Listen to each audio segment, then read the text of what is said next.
No drugs in કરવાની Surat city અભિયાન અંતર્ગત લિંબાયત પોલીસે બાતમીના આધારે મીઠી ખાડી બ્રિજ પાસેથી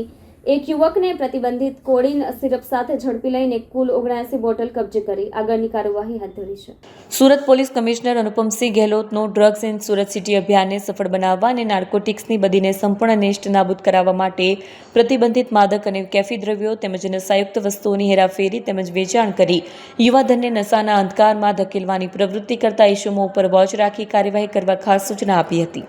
જે અનુસંધાને લિંબાયત પોલીસના એએસઆઈ અંકિત દાનાભાઈ તથા હેડ કોન્સ્ટેબલ ગજેન્દ્ર દાન ગંભીર દાન અને પોલીસ કોન્સ્ટેબલ ચેતનકુમાર ગુણવંતભાઈને બાતમી મળી હતી કે મીઠી ખાડી બ્રિજથી ખાડી તરફ જતા કાચા રસ્તા પર રાકેશ ગોરખ સિંધે નામનો ઈસમ બર્ગમેન મોપેડ પર પ્રતિબંધિત કોડીન સિરપ વેચાણ કરે છે, જેણે શરીરે કાળા કલરનું શર્ટ તથા બ્લુ કલરનું જીન્સનું પેન્ટ પહેર્યું છે. બાતમીવાળી જગ્યા પર તપાસ કરતા રાકેશ ગોરખ સિંધે પ્રતિબંધિત કોડીન સિરપ વેચાણ કરતા ઝડપી પાડી પ્રશંસનીય કામગીરી કરી હતી.